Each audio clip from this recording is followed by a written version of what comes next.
Electric current. Okay, हमने chapter 1 में पढ़ा था चार्ज, अब यहाँ पर हम पढ़ रहे हैं current. What is the difference between current and charge? Current is the flow of charge पर यूनिट टाइम, व्हिच मींस जब हम करंट मेजर कर रहे होते हैं तो हम ये मेजर करते हैं कि पर यूनिट टाइम कितने चार्ज पार्टिकल्स किसी पॉइंट से फ्लो कर रहे हैं। Mathematically we can say current is charge upon time, और इसको सिंबॉलिकली लिखोगे तो I is equal to Q upon T। इसमें I represents current, Q represents charge and T represents time. Similarly, अब करंट का यूनिट क्या है?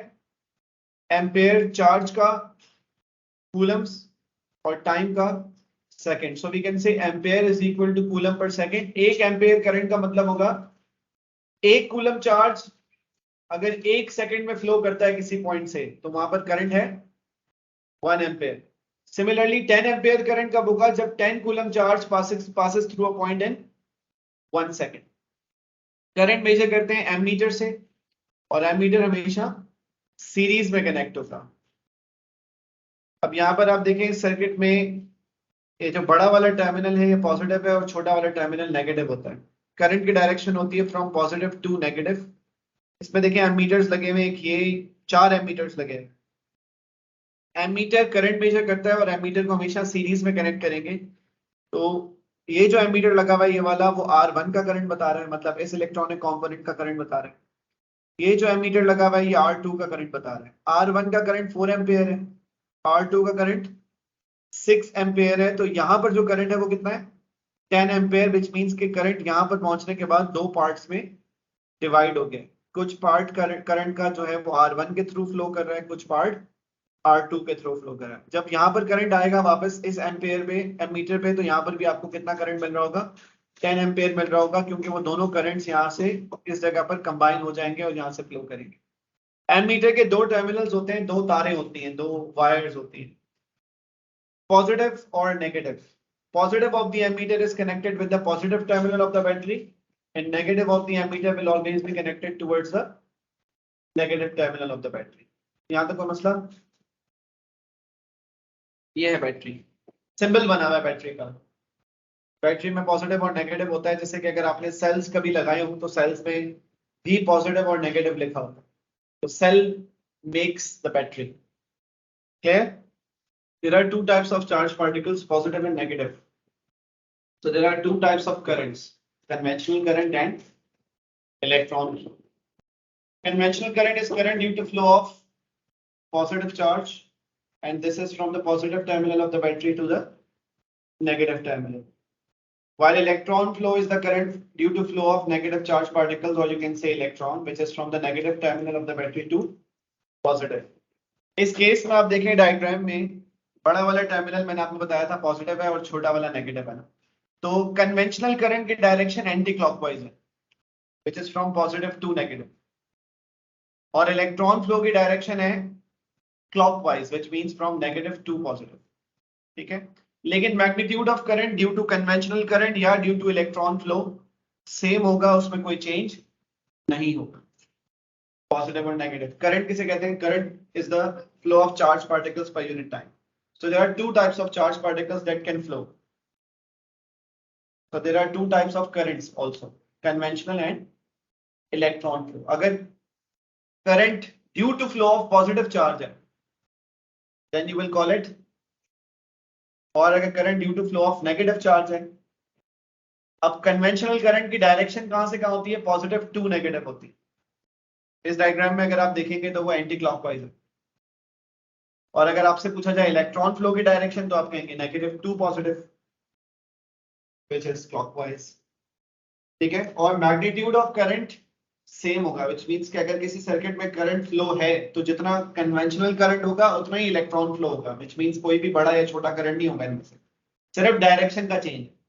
मतलब अगर आप कह रहे हैं conventional current of 10 ampere anti clockwise, तो सेम सर्किट में इलेक्ट्रॉन फ्लो 10 एम्पियर ही होगा, लेकिन वो क्लॉकवाइज होगा। चार्ज पार्टिकल्स को फ्लो करवाने के लिए क्या रिक्वायर्ड है? एनर्जी रिक्वायर्ड है। कभी भी किसी ऑब्जेक्ट को अगर आप एक पॉइंट से दूसरे पॉइंट तक मूव करवाते हैं, ठीक है, ट्रांसफर करवाते हैं, so you require energy. Let's say अगर आप एक चेयर को एक जगह से उठाकर दूसरी जगह में प्लेस कर रहे हैं, तो क्या विदाउट एनर्जी आप चेयर को मूव करवा सकते हैं? So electromotive force is the amount of energy required by a charge which is provided by the battery. Battery के पास कौन सी एनर्जी होती है? केमिकल एनर्जी होती है, सही? The battery then converts this chemical energy into electrical energy to move unit coulomb charge, which means 1 coulomb charge, to flow throughout the circuit. पूरे circuit में flow करवाने के लिए the battery converts its chemical energy to electrical energy. So amount of energy per coulomb charge that is converted from chemical to electrical is called electromotive force. अब electromotive force का अगर आप इसी को mathematically लिखेंगे तो क्या लिखेंगे? Electromotive force is work done or energy converted per coulomb charge. Symbolically आप EMF के लिए क्या यूज करते हैं? V. Work done या energy के लिए क्या यूज करेंगे? W. और charge के लिए Q. SI unit for electromotive force is volts. 1 volt का मतलब है 1 जूल एनर्जी सप्लाई हुई है पर कूलम चार्ज. Similarly 10 वोल्ट होगा तो 10 जूल अपॉन 1 कूलम. 10 अपॉन 10 नहीं होगा, 10 अपॉन 1. 10 अपॉन 10 तो 1 हो जाएगा. 10 अपॉन 1 will be 10. Similarly अगर 100 वोल्ट है तो 100 joule upon 1 coulomb. Clear? Sir आप वो रिपीट कर सकते हैं कि केमिकल एनर्जी कहाँ होती है? केमिकल एनर्जी बैटरी में होती है, केमिकल रिएक्शंस के बाद रिलीज होती है. आपको पता है कि सेल्स या बैटरीज में इलेक्ट्रोलिसिस होती है, केमिकल रिएक्शंस होते हैं, और आपने इसे केमिस्ट्री में पढ़ा भी होगा, ऑक्सीडेशन रिडक्शन रिएक्शंस. और फिर उसको इलेक्ट्रिकल करता है ताकि सर्किट में घूमे. चार्ज पार्टिकल्स की मूवमेंट हो रही है, इसका मतलब है चार्ज पार्टिकल्स मतलब करंट जनरेट हो रहा है. करंट जनरेट होने का मतलब है कि electrical energy is generate. Potential difference और इलेक्ट्रोमोटिव फोर्स दोनों की डेफिनेशंस पढ़ें आप, और मुझे 2 डिफरेंसेस बता दें जल्दी से. Read the definitions and find out 2 differences. Electromotive force was the energy conversion from chemical to electrical. Or potential difference is the energy conversion from electrical to non-electrical. Non-electrical means any form of energy but not electrical. Let's say light, heat, sound, but not electrical. तो पहला difference हो गया energy conversion का, which means when we were talking about electromotive force, we were talking about energy conversion from chemical to electrical. But when we are talking about potential difference, electrical to non. This is first difference. ठीक है? कितने differences हो गए? एक difference हो गया. Now the difference number 2 is we are talking about the movement of charged particles throughout the circuit. Throughout the circuit का मतलब है complete circuit की बात हो रही है, ठीक है? And in potential difference we are not talking about the complete circuit, we are just talking about a component. अब component और circuit में क्या फर्क होता है?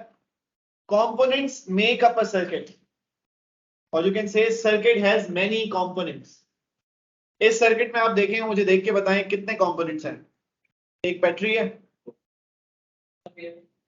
है, then wires हैं, कनेक्टिंग वायर्स हो गई, देन रेजिस्टर्स हैं जिनका नाम हमने R1 और R2 लिखा हुआ है, देन एक और कनेक्टिंग वायर है. पूरा सर्किट कंप्लीट हो गया या नहीं हो गया?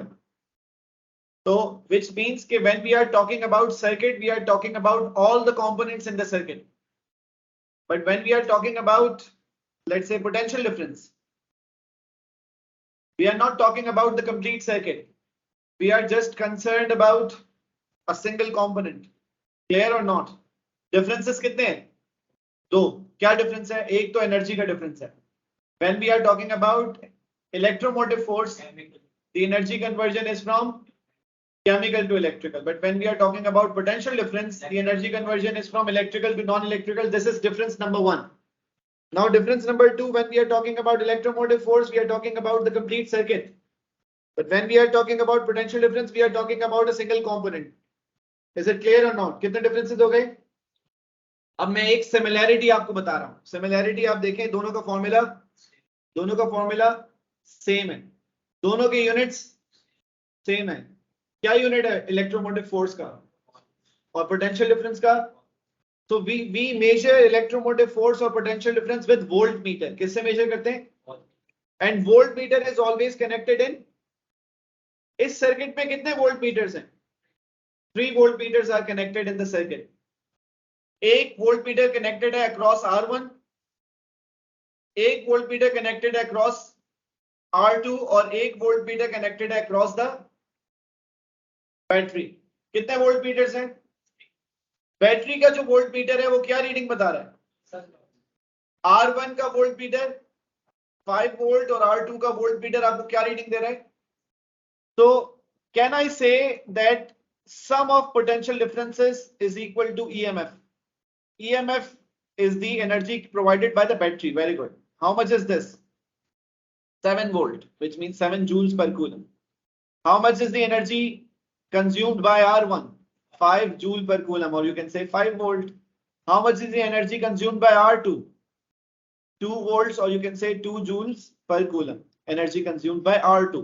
So if you add these two voltages, which are voltages of the components, you are getting the voltage of the circuit. Which means if you are adding potential differences, you are getting EMF. So sum of potential differences will give you the EMF of the circuit, which means कि अगर आप potential differences को add कर लेंगे तो आपको क्या मिल जाएगा? EMF मिल जाएगा. Is this clear, everyone? Source of EMF is a cell or a battery. What is the difference between cell and battery? Single source or single component. Yes, let's say if there are two or more cells together, then they will be forming a battery. So let's say we have three 2-volt cells in series. So these three 2-volt cells are making up a battery of 6 volts. Okay. अगर हम दो की जगह, let's say 3 की जगह एक cell और add कर देते हैं, let's say there are 4 2-volt cells in series. So the battery will be of 8 volt, which means कि simple ये है कि जितना ज्यादा आप cells increase करते जाएंगे series में, उतना ज्यादा voltage increase होता जाएगा. So we can say the voltage of the battery increases by connecting cells in series. और जितना ज्यादा voltage increase होगा, उतना ज्यादा current भी increase होगा, which means the greater the voltage, the greater the current the battery can provide to the circuit. Logical है या नहीं? जितना ज्यादा बैटरी का वोल्टेज होगा सर्किट में, बैटरी उतना ज्यादा करंट फ्लो करवा सकेगी. बट पार्ट सी में क्या लिखा हुआ है? No change to the time of operation of the circuit. Part C को समझने के लिए मैं आपको एक एग्जांपल दे रहा हूं, साथ साथ सुनेंगे सब. Let's say there is a cell with which there is a 2 volt cell, there is a bulb with which there is a 2 volt cell connected in series. और let's say कि ये जो बल्ब है ये लाइट कर रहा है for 5 minutes. कितनी देर के लिए? एक 2 वोल्ट का सेल इस बल्ब को 5 मिनट्स तक ग्लो करवा सकता है. ठीक है, एग्जांपल दे रहे हैं. अगर आप एक 2 वोल्ट का सेल और लगा देंगे तो ये 4 वोल्ट की बैटरी हो जाएगी. बल्ब अभी भी 5 ही मिनट जलेगा लेकिन इसकी ब्राइटनेस ज्यादा हो. Which means if you increase the number of cells in series, the time of operation of the circuit does not increase. What increases is the output of the circuit, which means the bulb that was glowing a bit, let's say you can say dimmer. Now if you are increasing the voltage, the brightness of the bulb may increase, but not the time of operation. If the single bulb can light a single cell can light a bulb for 5 minutes, the two cells joined together in series would give the bulb the same time, 5 minutes, but the output of the lamp would increase. The bulb will now glow brighter. So part C में आपने क्या लिखा हुआ है? No change to the time of operation of the circuit if you increase the number of cells in series. से कोई फर्क नहीं पड़ता आप कितने cells increase करते हैं सीरीज में, टाइम पे कोई फर्क नहीं पड़ेगा, लेकिन ऑफ कोर्स वोल्टेज बढ़ेगा, करंट बढ़ेगा, ब्राइटनेस बढ़ जाएगी. अगर ये फैन होगा तो फैन की रोटेशन तेज हो जाएगी, लेकिन फैन देर तक नहीं चलेगा वो उतना ही देर जितना वो सिंगल सेल से चलता है. Is this clear or not? अच्छा, अब इसकी एक एग्जांपल साथ में यहाँ पे देख लें. Now there are 3 cells, आपने इसका आंसर देना है. There are 3 2-volt cells in series, A, B and C. What is the combined voltage? 6 नहीं, 2 है. There are 3 2-volt cells connected in series. These are the 3 2-volt cells connected in series, A, B and C. What is the combined voltage? अब इसको जरा गौर से देखें, इसमें और इसमें क्या डिफरेंस है?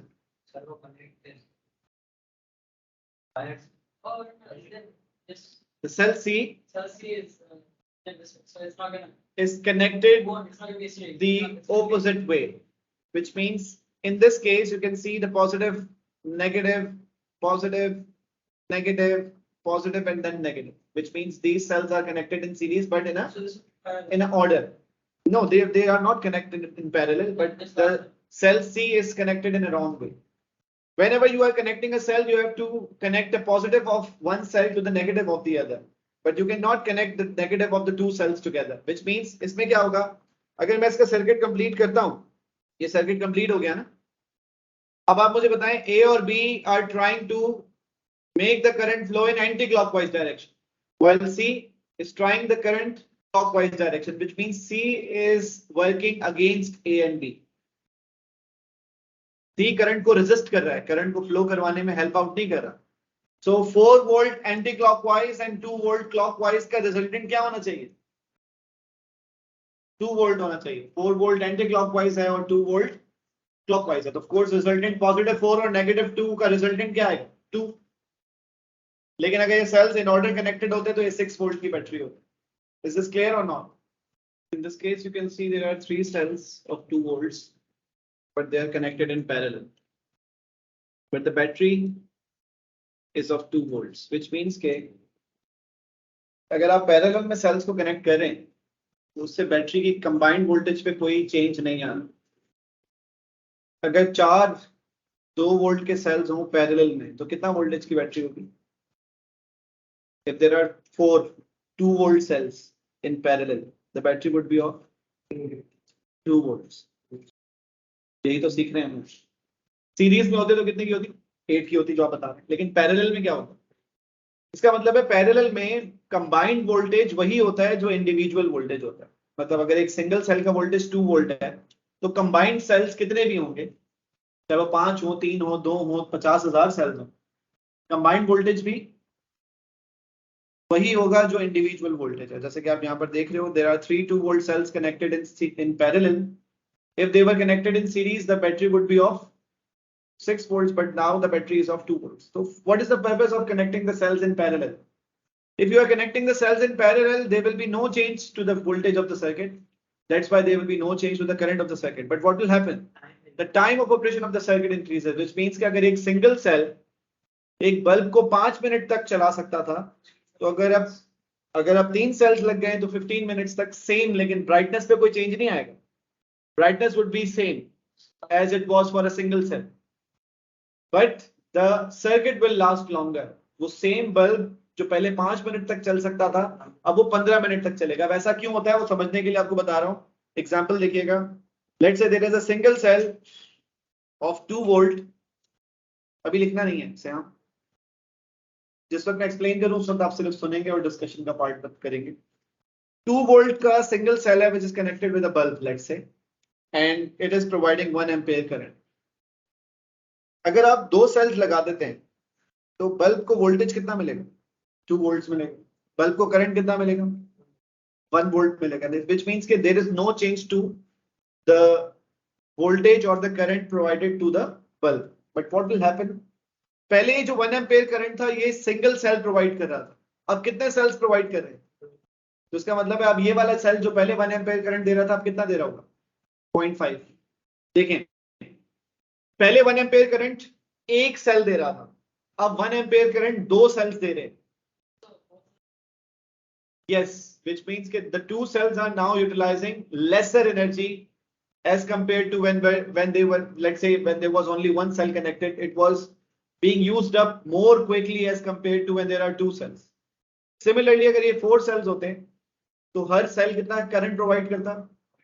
0.25 करता. जिससे सर्किट को 1 एम्पेयर करंट ही मिलता, लेकिन हर इंडिविजुअल सेल कम एनर्जी या कम करंट या कम वोल्टेज सर्किट को प्रोवाइड करता. That's why the cell would now take longer to run down. आज जो 3 कॉन्सेप्ट्स आपने मेन पढ़े हैं वो कौन कौन से हैं? करंट, इलेक्ट्रोमोटिव फोर्स और तीसरा कॉन्सेप्ट है रेजिस्टेंस. ठीक है. Now what is resistance?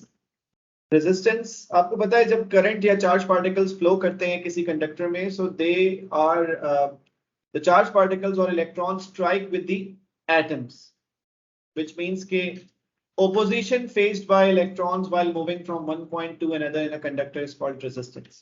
Electron जब एक पॉइंट से दूसरे पॉइंट तक ट्रेवल कर रहे हैं तो उनको क्या ओपोजिशन फेस करनी पड़ रही है, इसकी मेजरमेंट को रेजिस्टेंस कहते हैं। और रेजिस्टेंस को मेजर करने के लिए in physics resistance is defined as the ratio between potential difference and current of an electronic component. Ratio का मतलब पता है ना आप लोगों को, किसे कहते हैं रेशियो? डिवीजन को कहते हैं। जैसे प्रोडक्ट इज मल्टीप्लिकेशन, सम का मतलब होता है ऐड करना, डिफरेंस का मतलब होता है सब्ट्रैक्ट करना। सो रेशियो का मतलब क्या होता है? डिवीजन। तो कौन सी दो चीजों को डिवाइड करें? Potential difference and current. So resistance is defined as the ratio between potential difference and current. इसी को सिंबॉलिकली आप क्या लिखेंगे? Resistance is represented by R, potential difference is represented by V and current is represented by I। और let's say दो conductors हैं A और B, दोनों को 20 वोल्ट्स आपने दिया है। Conductor A is allowing 2 ampere current through it for the 20 volt potential difference. Similarly, the conductor B, which is given 20 volts, which is the same, allows 1 ampere current through it. ए और B में से resistance ज्यादा किसकी? B की resistance क्यों ज्यादा है? क्योंकि वो 20 वोल्ट पर 1 एम्पियर करंट को अलाउ कर रहा है, कम करंट को अलाउ कर रहा है। ए देखें आप 20 वोल्ट पर 2 एम्पियर करंट को अलाउ कर रहा है। तो ए की रेजिस्टेंस ज्यादा है या कम है? ए की रेजिस्टेंस कम है और बी की रेजिस्टेंस ज्यादा है। जतिन 20/2 कितना होता है? 10 होता है। और 20/1 कितना होता है? ए और बी में से आंसर ए का आ रहा है 10 और बी का आंसर आ रहा है 20। तो ए की रेजिस्टेंस कम है 10 है और बी की रेजिस्टेंस ज्यादा है 20 है, which means बी की रेजिस्टेंस ए की रेजिस्टेंस से 2 टाइम्स ज्यादा है। For the same voltage, B is allowing 1 ampere current while A allows 2 ampere current। इस कैलकुलेशन को रेजिस्टेंस कहते हैं। ऐसा यूनिट रेजिस्टेंस का क्या है? ओम, और इसका ये सिंबल है 1 ओम मींस 1 वोल्ट अपॉन 1 एम्पियर। तो 10 ओम्स का क्या मतलब होगा?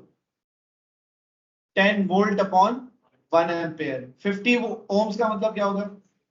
50 वोल्ट्स पर ampere. The combination of resistors in series and parallel. Resistors are electronic components that provides resistance to the flow of electricity or electrons to a point in a circuit.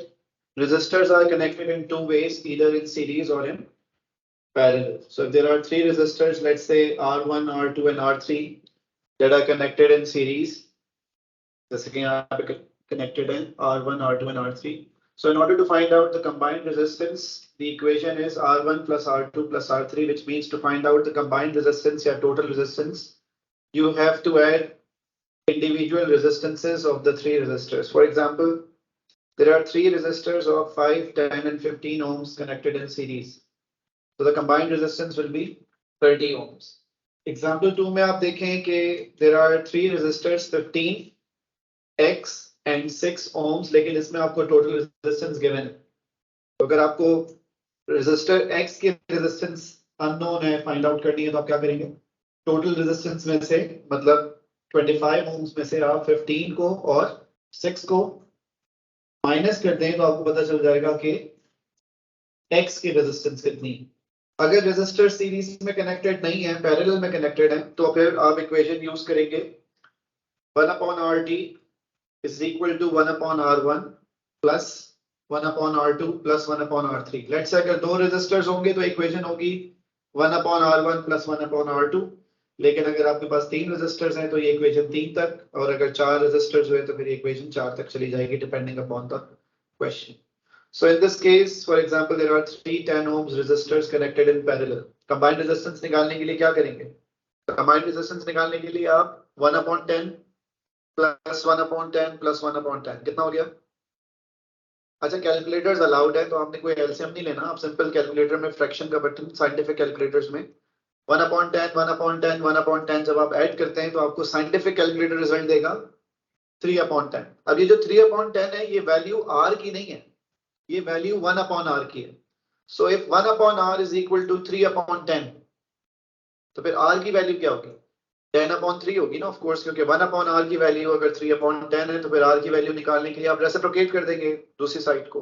तो वो क्या हो जाएगी वैल्यू 10/3 विच मीन्स 3.33।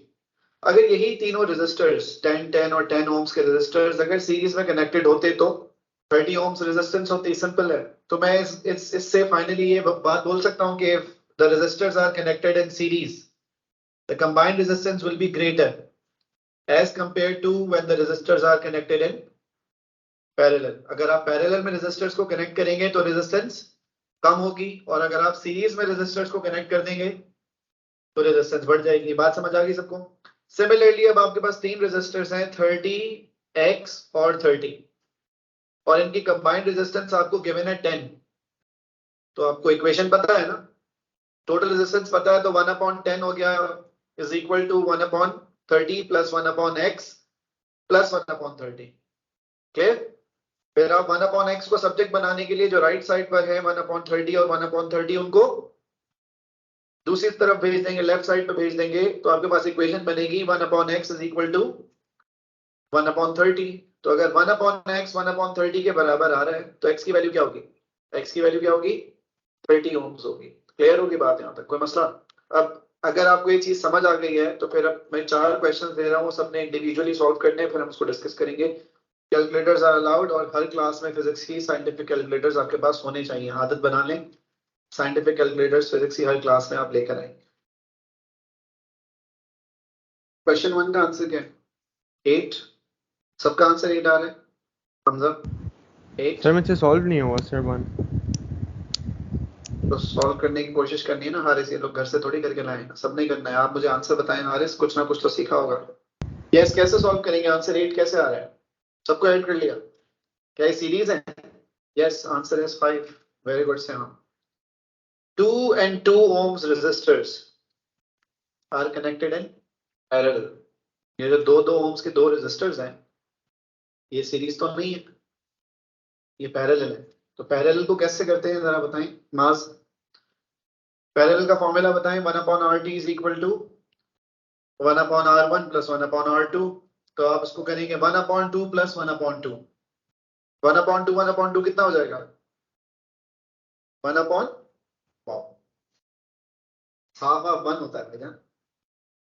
इसीलिए देखिए मैं आपको बताऊं, ये आपकी गलती नहीं है, इसका फिजिक्स से कोई ताल्लुक नहीं है कि आप 1/2 और 1/2 को 1/4 कहें या जो दिल चाहे कहें, ये मेरा हमारा मसला ही नहीं। इसीलिए मैं आपको कह रहा हूं, आप सबके पास क्या होना चाहिए? साइंटिफिक कैलकुलेटर होना चाहिए, ठीक है? वो इसलिए मैं आपको बोल रहा हूँ नेक्स्ट क्लास से आदत बना लेंगे कि हर बच्चे के पास साइंटिफिक कैलकुलेटर हो, और जिनके पास है वो दूसरों से शेयर कर लें जरा आज के लिए, ताकि सीख लें सब इसको। 1/2 और 1/2 जब आप कैलकुलेटर में लिखेंगे ना तो आपका आंसर क्या आएगा? 1 आएगा। अब 1 और उसके साथ जो 4 है ना ये सीरीज में, इसलिए कितना आंसर हो गया 1 का? क्वेश्चन 1 का आंसर हो गया 5, ठीक है? ओके, क्वेश्चन नंबर 2 आंसर बताएं। 4, सबका आंसर 4 है। कैसे करेंगे जुनैद? Very good. 3 और 5 सीरीज में कितना हो गया? 8। फिर ये 2 और 6 ये भी सीरीज में, ये हो गया 8। लेकिन 8 और 8 आपस में पैरेलल है, तो 8 और 8 को हो जाएगा 1/8 प्लस 1/8 ये हो जाएगा 2/8। रेसिप्रोकेट करेंगे so it will become 8/2 which means 4। Question 3 का आंसर बताएं। क्वेश्चन नंबर 3 का आंसर है 3। कैसे करेंगे नवीन? यस, कितना हो गया वो? 6 हो गया, और फिर 6 और 6 पैरेलल है ना, तो 1/6 प्लस 1/6 हो जाएगा 2/6, और 2/6 को जब आप रेसिप्रोकेट करेंगे सो इट विल बिकम 6/2, और 6/2 3 होता है, ठीक है? क्वेश्चन नंबर 3 का आंसर 3 है। क्वेश्चन नंबर 4 का आंसर बताएं। क्वेश्चन नंबर 4 कैसे करेंगे? 6 and 3 are connected in series। 9, 9 and 9 ohms के 3 रेजिस्टर्स हैं इन पैरेलल, सो अब जाएगा 1/9 plus 1/9 plus 1/9, it will become 3/9। Reciprocate करेंगे तो ये 9/3 हो जाएगा, और 9/3 मींस 3। कोई कंफ्यूजन यहां तक? सिंपल क्या है कि सीरीज में आपने ऐड कर लेना है और पैरेलल में 1/ रेजिस्टेंस करके फाइनल आंसर पर रेसिप्रोकेट करेंगे तो आर की वैल्यू बन जाएगी। ऐसे हाँ, because we are having the equation in which the subject is 1/r, not r. So in order to find out the value of r, you have to reciprocate it. 1/r, for example, in this case is 3/10. but not R. So in order to find out R, you will reciprocate the equation. So 1 upon R after being reciprocated will become RT upon 1 equals to 10 upon 3. 3.33 is RT, total resistance. अभी तक हमने दो equation सीखी हैं और उसको हमने apply करना था। तो सीरीज के लिए आप सिंपली ऐड कर लेते हैं और पैरेलल के लिए आपको इक्वेशन पता है कि 1 upon R is equal to 1 upon R1 plus 1 upon R2 depending upon कि कितने रेजिस्टर्स कनेक्टेड हैं। प्रोपोर्शनल का क्या मतलब होता है आप लोगों को पता है? अगर हम लिख रहे हैं डायरेक्टली प्रोपोर्शनल तो उसका क्या मतलब है? साथ साथ पढ़ने की मैं दो एग्जांपल्स दे रहा हूं, आपने बताना है कि इसमें से प्रोपोर्शनल कौन सा है। लेट्स से अगर एक बुक 10 रुपए की है, दो बुक्स कितने की होनी चाहिए? 20 की होनी चाहिए। लेकिन लेट्स से वो दो बुक्स 20 की नहीं है, 18 की, आपको डिस्काउंट मिल गया है, तो क्या हम दोनों को प्रोपोर्शनल कह सकते हैं? प्रोपोर्शनल कौन सा होगा? तो प्रोपोर्शनल का मतलब होता है by the same multiple, which means के अगर आप बुक्स को डबल कर रहे हैं तो प्राइस भी डबल होगी। 4 टाइम्स अगर लेट्स से आप एक बुक ले रहे थे 10 रुपए की, तो 4 बुक्स आपको 40 की मिल रही है, दिस इज कॉल्ड प्रोपोर्शनल। लेकिन आपको अगर हर इंक्रीज इन बुक पर डिस्काउंट मिलता जा रहा है तो आप उसको प्रोपोर्शनल नहीं कह सकते। ठीक है। Ohm's law states the relationship between two physical quantities, potential difference and current. According to Ohm's law, ये दोनों आपस में डायरेक्टली प्रोपोर्शनल है। डायरेक्टली प्रोपोर्शनल का मतलब, डायरेक्टली प्रोपोर्शनल का क्या मतलब होगा यहाँ पे? Which means कि आप जैसे ही पोटेंशियल डिफरेंस इंक्रीज करेंगे साथ साथ करंट भी इंक्रीज होगा। अगर आप पोटेंशियल डिफरेंस को डबल कर लेंगे तो करंट भी डबल हो जाएगा। लेट्स से अगर आपके पास 2 वोल्ट की सप्लाई है and that 2 volt supply provides 1 ampere current to the circuit, so 4 volt will give you 2 ampere। ये जो ब्लैक से लिखा हुआ है यहाँ पर, ये कंडीशन है। प्रोवाइडेड का मतलब ये है कि potential difference and current are directly proportional to each other. सिर्फ और सिर्फ कब? जब टेम्परेचर कांस्टेंट होगा। अगर सर्किट में इलेक्ट्रॉनिक कंपोनेंट्स का टेम्परेचर कांस्टेंट नहीं होगा तो ये लॉ अप्लाई नहीं होगा। व्हिच मींस के करंट इंक्रीज करने से, पोटेंशियल डिफरेंस इंक्रीज करने से करंट तो इंक्रीज होगा लेकिन प्रोपोर्शनली इंक्रीज नहीं होगा। कब नहीं होगा? जब टेम्परेचर कांस्टेंट ना हो। So if you want potential difference and current to be proportional to each other, what you have to keep constant temperature of the electronic components। मतलब जिस component में current flow कर रहा है उनका temperature constant होना चाहिए। अगर उनका temperature constant होगा तो ये law apply होगा। So V is directly proportional to I। V represent कर रहा है potential difference को और I represent कर रहा है current को। आपको पता है कि कभी भी आप अगर किसी equation में proportionality को remove करते हैं तो कांस्टेंट ऑफ प्रोपोर्शनैलिटी इक्वेशन का पार्ट बन जाता है। जैसे कि अगर मैं आपसे लिखता हूं यहां पर x is proportional to y, तो इसकी इक्वेशन क्या बनेगी? x is equal to ky। ये आप लोगों ने पढ़ा है कोऑर्डिनेट ज्योमेट्री में। ठीक है। इसमें k क्या है? Constant of proportionality. जिन लोगों को नहीं पता वो बात यहाँ पर याद रख लेंगे। कभी भी अगर दो फिजिकल क्वांटिटीज आपस में प्रोपोर्शनल हैं तो जब आप प्रोपोर्शनैलिटी को रिमूव करते हैं तो इक्वेशन में constant part of the equation बन जाता है। सिमिलरली ये सेम चीज आपने अप्लाई की है यहां पर। If V is proportional to I and you remove the proportionality, तो यहां पर क्या आ जाएगा? कांस्टेंट ऑफ प्रोपोर्शनैलिटी आ जाएगा and in this case it is resistance. सबसे पहले तो मुझे बताएं कि what is the statement of Ohm's law. Ohm's law आपको बता क्या रहा है? कौन सी दो चीजें आपस में प्रोपोर्शनल हैं? ये प्रोपोर्शनल। प्रोपोर्शनल का मतलब बाय द सेम मल्टीपल। सही है। और ये कब तक कांस्टेंट रहेंगे? जब तक टेम्परेचर कांस्टेंट होगा इलेक्ट्रॉनिक कंपोनेंट। अगर यही बात हम मैथमेटिकली लिखें तो हम ये लिखेंगे या नहीं? और मैंने आपको बताया किसी भी इक्वेशन में से जब आप प्रोपोर्शनैलिटी को रिमूव करते हैं तो उस इक्वेशन में कांस्टेंट ऑफ प्रोपोर्शनैलिटी इक्वेशन का पार्ट बन जाता है और वो इस केस में रेजिस्टेंस है। यहां तो कोई मसला? Now we are studying I V characteristics of I का मतलब क्या है यहां पर? करंट और V। So I V characteristics का मतलब क्या है? Current, potential difference, characteristics of, अब हम डिफरेंट इलेक्ट्रॉनिक कंपोनेंट्स के बारे में बात कर रहे हैं। So we are studying firstly IV characteristics of metallic wire, for example copper wire. अच्छा, अगर दो फिजिकल क्वांटिटीज आपस में डायरेक्टली प्रोपोर्शनल हो तो उसका ग्राफ कैसा होता है? स्ट्रेट लाइन थ्रू ओरिजिन बनेगा या नहीं? ये याद रखिएगा आप कि कभी भी अगर दो क्वांटिटीज आपस में प्रोपोर्शनल होती है ना तो उनका ग्राफ हमेशा स्ट्रेट लाइन थ्रू ओरिजिन होता है. So if x and y are proportional to each other तो उनका ग्राफ हमेशा स्ट्रेट लाइन थ्रू ओरिजिन होगा. इसी तरह से अगर I और V का ग्राफ ये बन रहा है तो मैं कह सकता हूं कि I and V are directly proportional to each other. कह सकते हैं ना, क्योंकि यहां पर भी स्ट्रेट लाइन थ्रू ओरिजिन है ग्राफ. सो अगर आप मेटेलिक वायर मतलब कॉपर वायर के लिए IV कैरेक्टरिस्टिक्स स्टडी कर रहे हैं, so by the change in voltage you will observe the change in current which is proportional to each other, which means कि जितना आप वोल्टेज बढ़ाते जाएंगे करंट उतना ही प्रोपोर्शनली इंक्रीज करता जाएगा. ग्रेडियंट मैंने आप लोगों को पढ़ाया था काइनेमैटिक्स में, किसी को याद है? ग्रेडियंट का फॉर्मूला याद है आप में से किसी को? चलें फॉर्मूला लिखते हैं ग्रेडियंट का. ये जो मैं लिख रहा हूँ सब एक्स्ट्रा चीजें अगर किसी ने लिखी हैं तो पेंसिल से लिखें, नोट्स का पार्ट नहीं बनाए. ग्रेडियंट का फॉर्मूला आप सबको पता है, it is y2 minus y1 x2 minus x1. So if you apply this formula over this graph, तो क्या इक्वेशन बननी चाहिए इसकी? अगर मैं इस ग्राफ पे अप्लाई करूंगा तो ग्रेडियंट क्या होना चाहिए इसका? ग्रेडियंट विल बी, नहीं मतलब इक्वेशन क्या बनेगी? I2 minus I1 upon V2 minus V1, क्योंकि y एक्सिस पे है करंट और x एक्सिस पे है पोटेंशियल डिफरेंस. क्या मैं इसको सिर्फ और सिर्फ I अपॉन V लिख सकता हूँ आसान बनाने के लिए? न्यूमरेटर में करंट है और डिनोमिनेटर में पोटेंशियल डिफरेंस है. आप में से कोई मुझे रेजिस्टेंस की इक्वेशन बताएंगे? रेजिस्टेंस होता है V अपॉन I, है ना?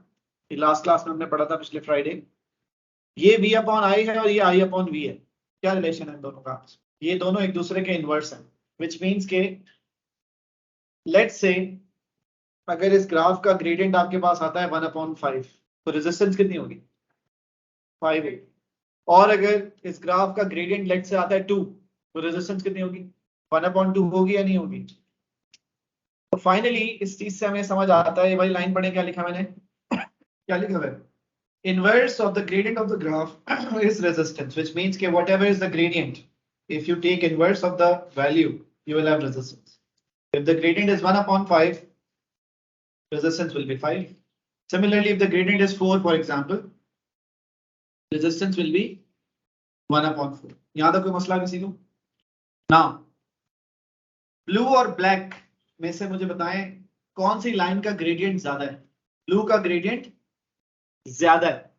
अगर ब्लू का ग्रेडियंट ज्यादा है तो रेजिस्टेंस ज्यादा किसकी? ब्लैक की.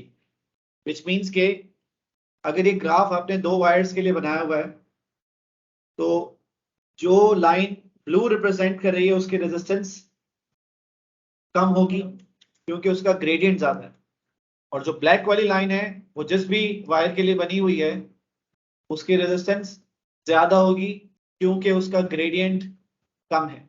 यहां तक कोई मसला? अभी तक हम पढ़ चुके हैं resistors connected in series, resistors connected in parallel. उनके फॉर्मूला आपको आने चाहिए, उनकी कॉम्बिनेशन ऑफ रेजिस्टर्स कैलकुलेट करने के लिए आ सकती है. इस तरह से आप अभी पिछले में पढ़ चुके हैं. देन ओम्स लॉ की स्टेटमेंट आपको याद होनी चाहिए, ठीक है? ओम्स लॉ की इक्वेशन आपको याद होनी चाहिए. उसमें प्रोपोर्शनल का मतलब क्या है वो मैंने आपको बता दिया. प्रोपोर्शनैलिटी जब आप रिमूव करते हैं तो constant becomes the part of the equation, ये मैं आपको बता चुका हूं. और लॉ की लिमिटेशन ये है कि अप्लाई होगा कब? जब टेम्परेचर कांस्टेंट होगा.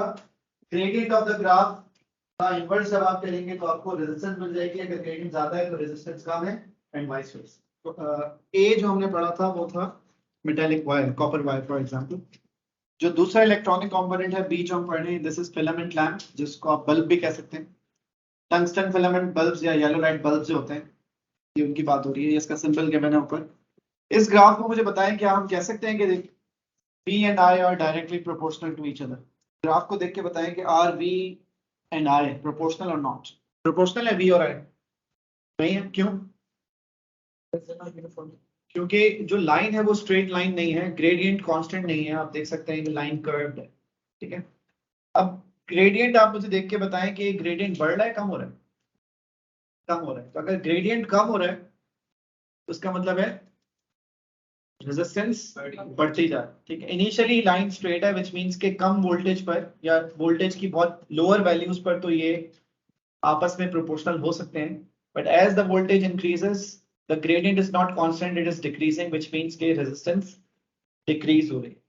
अच्छा, यहाँ पर हम इसको ओमिक कंडक्टर कह रहे थे, क्यों कह रहे थे? क्योंकि इसका ग्रेडियंट कांस्टेंट था और इसकी रेजिस्टेंस कांस्टेंट थी। यहाँ पर आप खुद बोल रहे हैं कि ग्रेडियंट डिक्रीज हो रहा है, तो फिर इसका मतलब आप कह रहे हैं कि रेजिस्टेंस डिक्रीज हो रही है, और अगर आप कह रहे हैं कि रेजिस्टेंस डिक्रीज हो रही है तो इसका मतलब है कि आप कह रहे हैं कि resistance is not constant, and if the resistance is not constant it means कि it is not ohmic conductor, ohms law को obey नहीं कर रहा। अगर ये ohms law को obey कर रहा होता तो उसकी resistance constant होती, और resistance तो तभी constant होती है जब temperature constant हो। क्लियर होगी बात यहाँ तक सबको? पार्ट सी देखें, this is thermistor and LDR। LDR कहते हैं लाइट डिपेंडेंट रेजिस्टर्स को, आगे हमारा टॉपिक है ये। They are semiconductors. सेमीकंडक्टर्स का मतलब है इनके पास दोनों प्रॉपर्टीज होती हैं, they conduct and they resist, insulate. So इसमें आप देख रहे हैं कि ग्रेडियंट कांस्टेंट है या नहीं है, बढ़ रहा है कम हो रहा है? इसका मतलब है कि at higher voltages the resistance is decreasing. Clear? और ये भी नॉन ओमिक कंडक्टर है क्योंकि इसमें लाइन स्ट्रेट नहीं है, ग्रेडियंट कांस्टेंट नहीं है, रेजिस्टेंस कांस्टेंट नहीं।